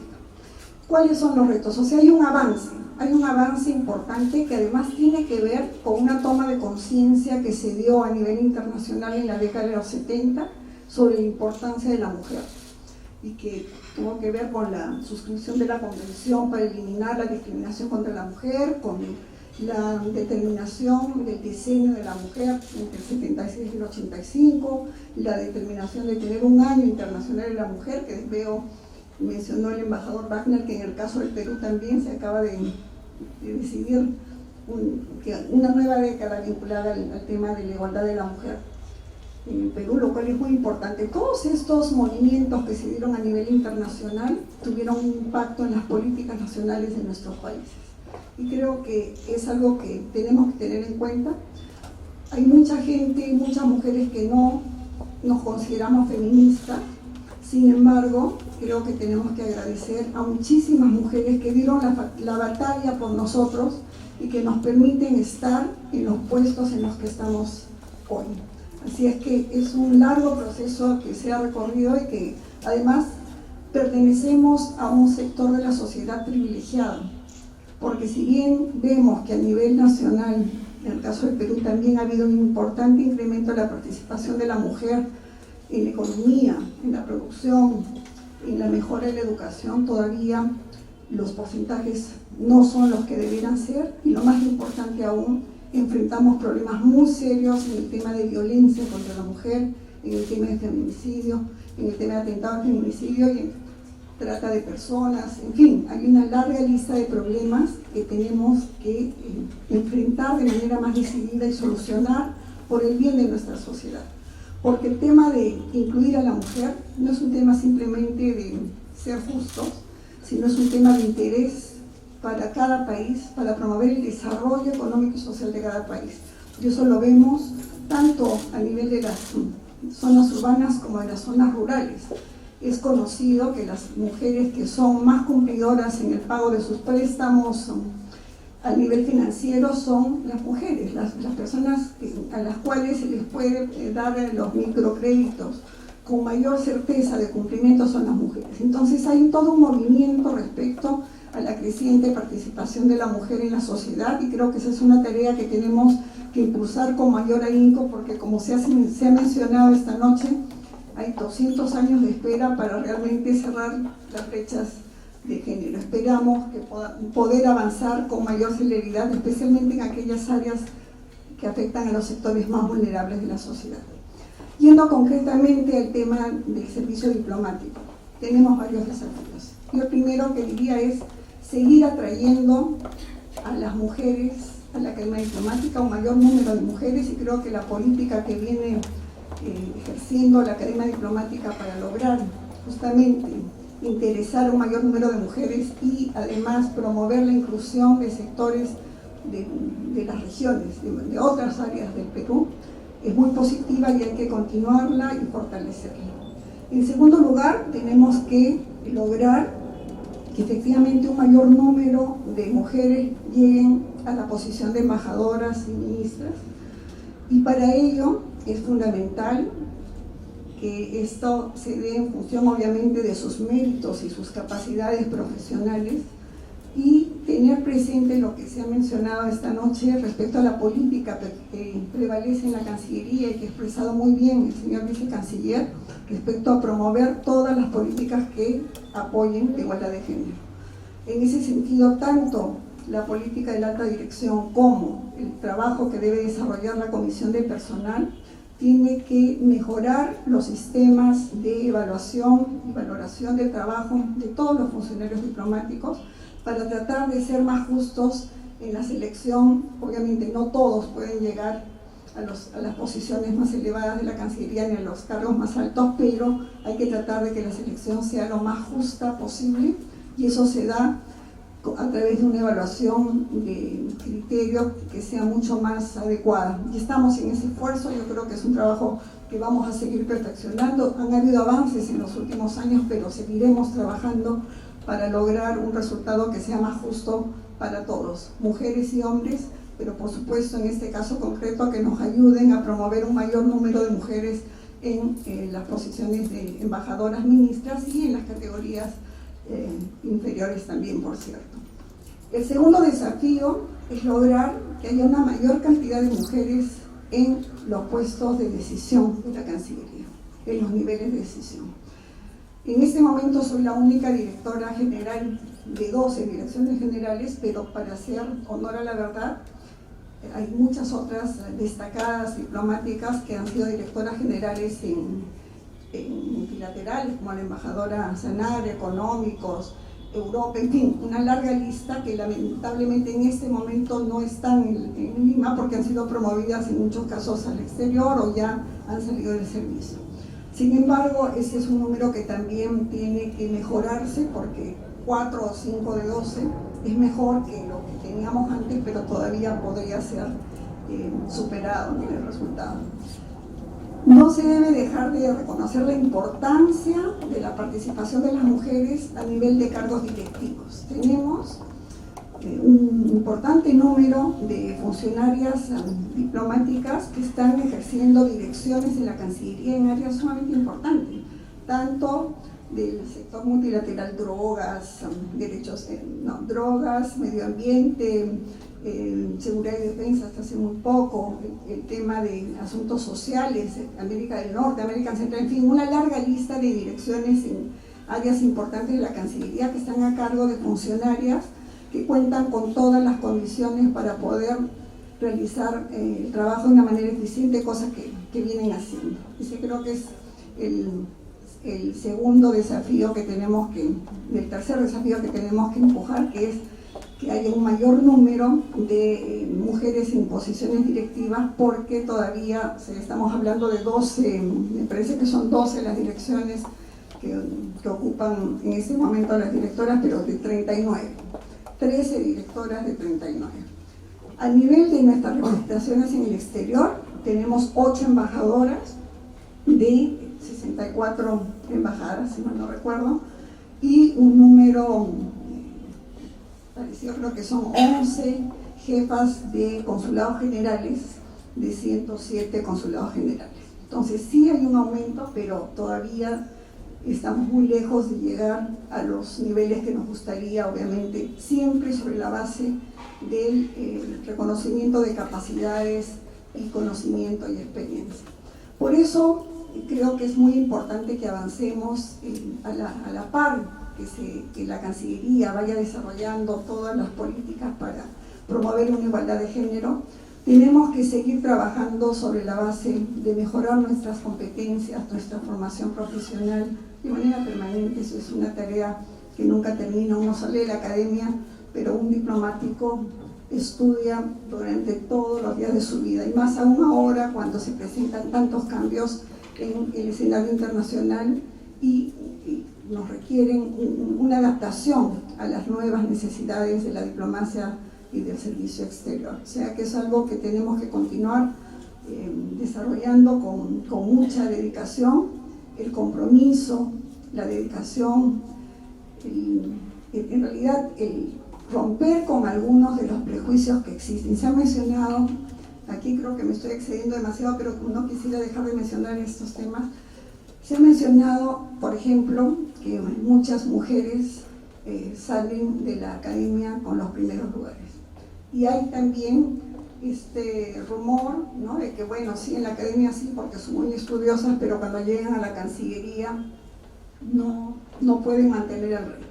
Yo creo que eso, por supuesto, que no es cierto, pero hay que hacer un esfuerzo muy importante para trabajar de manera eficiente, responder a nuestras responsabilidades de manera eficiente, oportuna, trabajar mejor la capacidad de análisis, la capacidad de negociación, el poder responder de manera eficiente en todos los encargos que nos dan, tener capacidad de iniciativa y liderazgo, y eso se da en cada uno de los puestos en los que estemos, porque uno hace el puesto.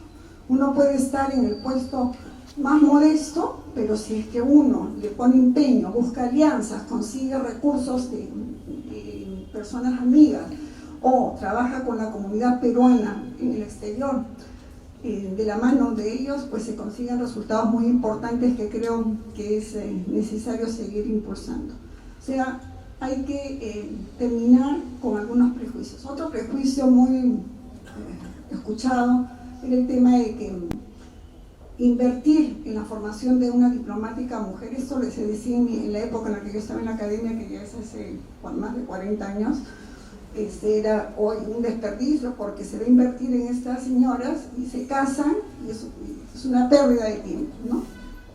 Si uno ve los números, por ejemplo en el caso de mi promoción, de 38 alumnos, terminamos 27, de los cuales, bueno, de los 38 éramos 4 mujeres, y de las 3 mujeres que quedamos, solamente una se retiró. Las 3 somos embajadoras. Una de ellas, Cristina Ronquillo, que acaba de ir a nuestra embajada en París, excelente funcionaria diplomática, y la embajadora Liliana de Olarte. O sea que hay un esfuerzo importante que hay que hacer para romper estos prejuicios. Y un tema final, diría yo, que es el de la creencia de que por ser mujer las cosas son mucho más difíciles.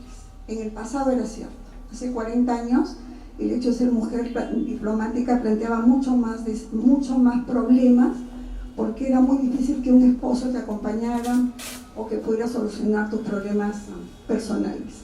Sin embargo, esa situación ha cambiado en los últimos años, porque los colegas diplomáticos también han empezado a tener problemas, dificultades para que sus esposas los acompañaran al exterior. En fin, hay una serie de recomendaciones adicionales, desafíos concretos, pero yo insistiría: perfeccionarse, trabajar profundamente, dedicadamente, mística profesional, no olvidar que es un privilegio representar al Perú y es una labor de servicio la que nos lleva a trabajar en el tema de las relaciones internacionales y en la defensa de los intereses del Perú.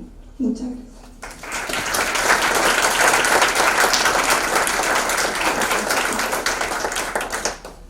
Y en este marco les voy a leer rápidamente a qué llamamos brecha de género, porque en realidad no la estamos definiendo o desglosando. Y miren que mucha de ella tiene que ver con tareas que ustedes pueden apoyar desde sus puestos de trabajo.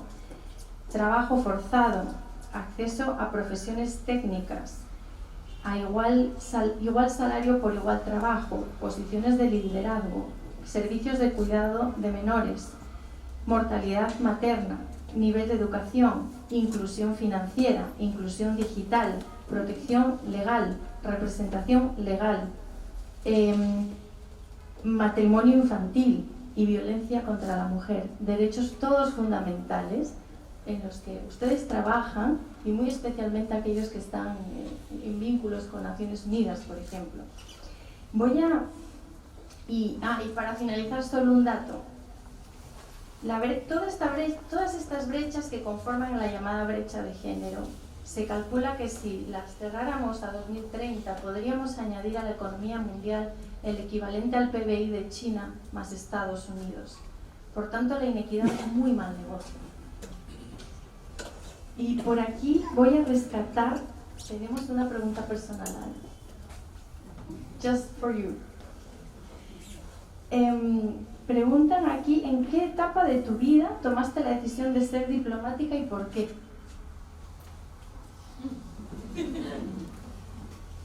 Yo pienso que yo siempre he sido una persona con muchas ganas de aprender nuevas cosas. Soy una persona muy curiosa.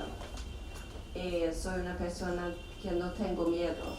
Entonces, para mí la vida es una aventura. Entonces yo pienso que de ser diplomático y aprender nuevas cosas, nuevos países, crear enlaces entre Suecia y otros países es como un sueño, ¿no? Entonces, no sé cuándo, no, yo pienso que cuando yo era niña yo quería hacer muchas cosas, no solamente diplomático, pero periodista, cineasta, artista, ¿no? Entonces yo una persona muy polivalente. Entonces, ¿qué sirve? Yo pienso, todos sabemos que es bien de tener competencias de todo tipo en este tipo de trabajo, ¿no? Entonces, sí, no sé, pero...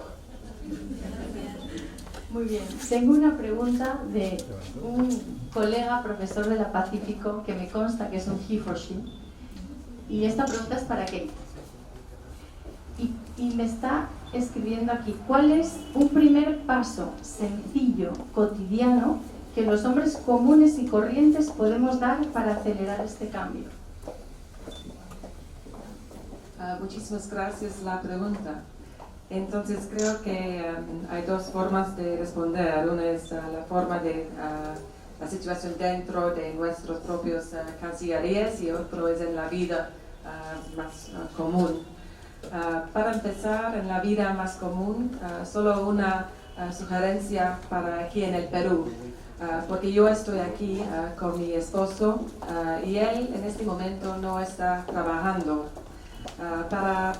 Pero para nosotros lo que es realmente difícil aquí es que los colegios están todo el tiempo llamándome para que yo pueda venir al colegio cuando mis niños tienen problemas de salud o de cualquier cosa.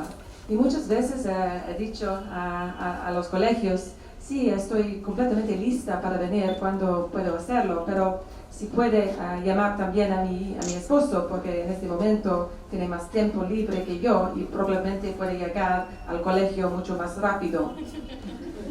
Entonces creo que los hombres pueden hacer una diferencia si se pueden hacer o poner más presión para que también la cultura de los colegios cambie.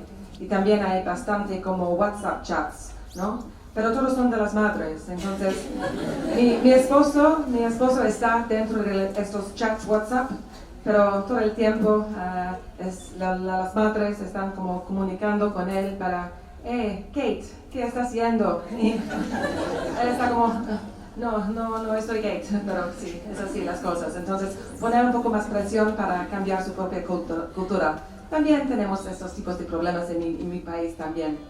Y como en nuestra cancillería, creo que he tenido una experiencia bastante interesante cuando yo estaba en China. Es que yo he tomado la decisión de crear un grupo para las mujeres, para como dar más apoyo a mis colegas. Y lo que yo he encontrado también es que no fue solamente únicamente las mujeres que algunas veces no tienen confianza en sí mismas. También puede ser los hombres también, que no tienen posiblemente el mismo nivel de confianza. Entonces creo que es importante también que hombres también pueden realmente acudir a la posibilidad que hay una diversidad de los estilos de liderazgo también entre los hombres dentro de la Cancillería. Gracias.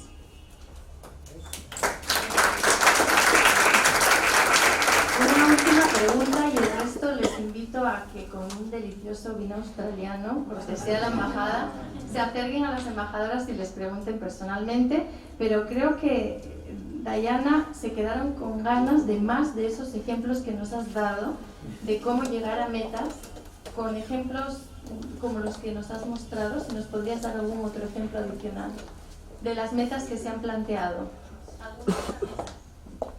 ¿Alguna otra meta? Bueno,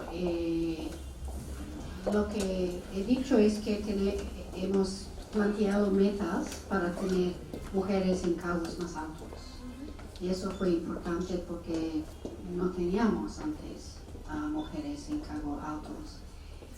No, creo que lo interesante es que no hemos decidido a plantear poner cuotas. Y eso es quizás algo que es más interesante para ustedes. porque hubo una discusión muy fuerte sobre el tema, porque las cuotas son obligatorias y las metas es algo que a donde quieres llegar. Y fue básicamente las mujeres más que los hombres que dijeron dentro de nuestra canciller, no tenemos cuotas, porque no queremos tener el sentido que hemos llegado a un ascenso o a una posición más alta sin tenerlo por mérito. Entonces, eso fue para mí muy interesante. En términos de otras metas, se me está yendo todo porque acabo de llegar de 4.000 metros de altura a la noche, entonces creo que necesito un vino australiano. Pero sí, gracias.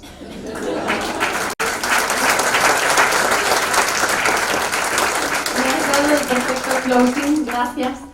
Gracias a todos. Creo que la maestra de ceremonias nos va a dar el último pase. Muchísimas gracias.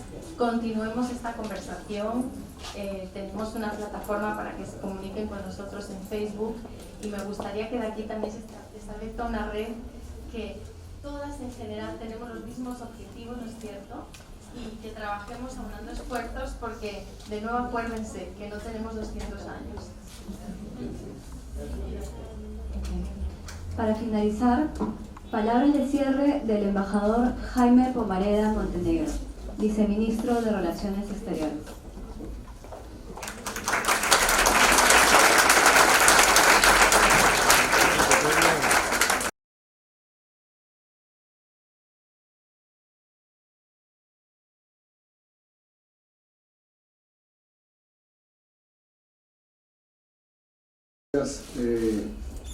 Señor director de la Academia Diplomática del Perú, embajadora Alan Wagner, excelentísima embajadora del Reino de Suecia, Ferry, excelentísima embajadora del Reino Unido, Gran Bretaña e Irlanda del Norte, Kate Harrison, excelentísima embajadora de Australia, Diane Nelson, embajadora Luzmila Sanabria, mi ex jefa, embajadora Elizabeth Astete, también mi ex jefa,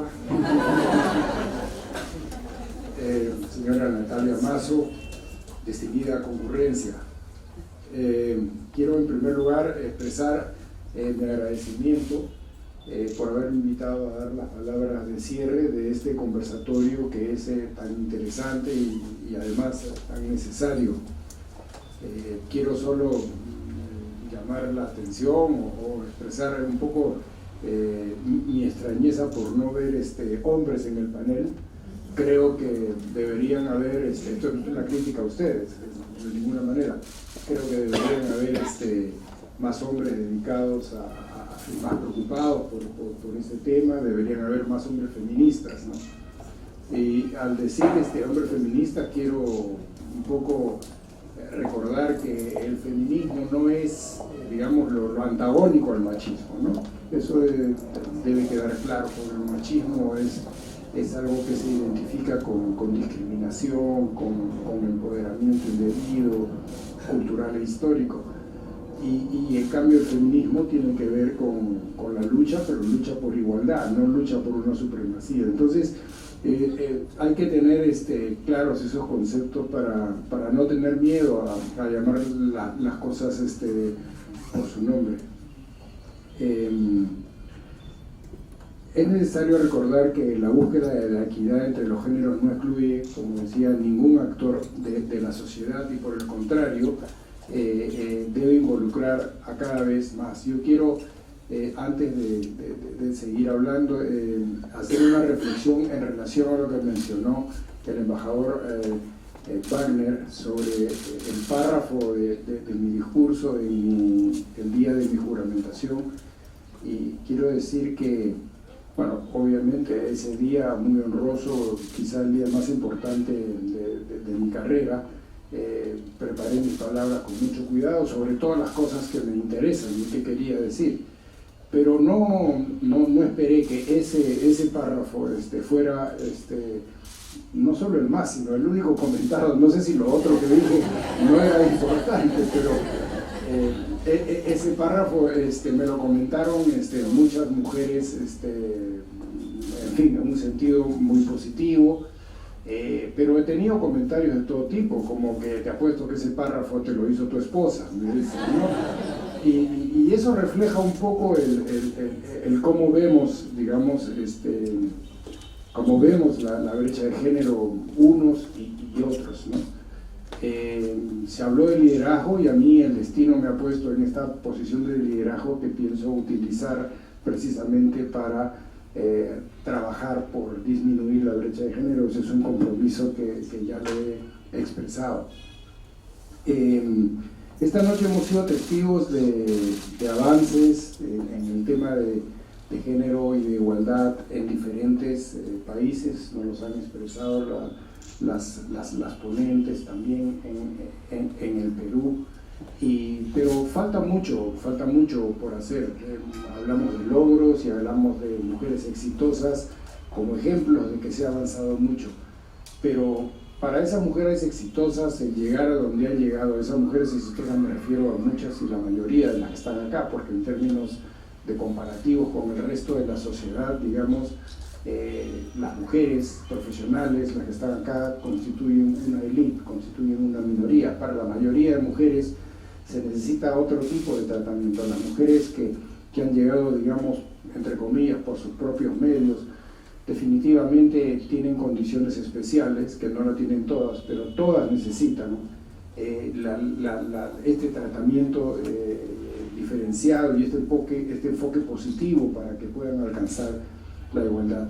En todo caso, aquellas que han tenido el éxito que vemos entre todos nosotros, han tenido que hacer mayores esfuerzos de lo que han debido hacer o podrían haber hecho cualquier otro hombre en igualdad de capacidades. Eso está claro, aunque no se perciba tan evidentemente, pero es así, es la cultura. Se ha hablado de cifras y claro, yo iba a mencionar las mismas cifras que mencionó Elizabeth, en términos de cuántas mujeres hay embajadoras o diplomáticas en cargos de dirección general o de direcciones, de manera que no lo voy a repetir, pero es algo que definitivamente nos da un corte, un perfil de cómo está el ministerio y de todo lo que nos falta hacer.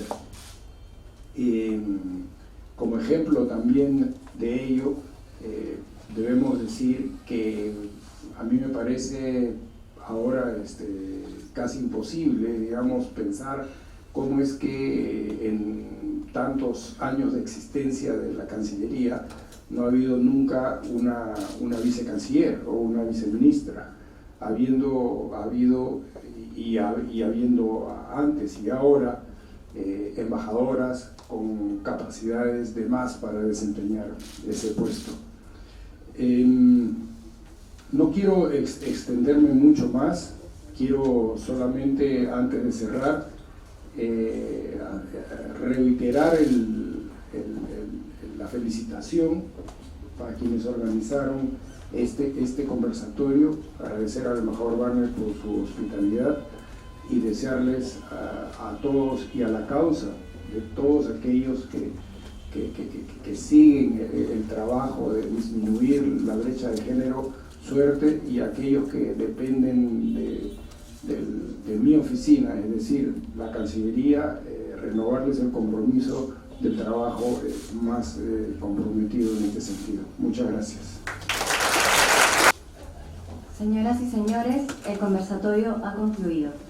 A continuación, se hará entrega de un presente a nuestras distinguidas panelistas.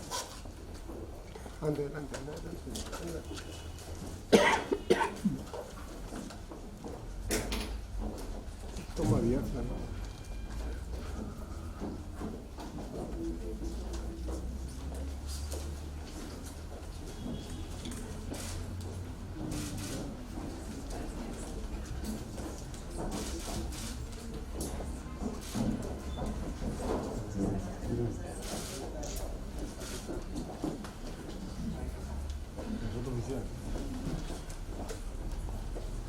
Acto seguido, se procederá con la foto de estilo.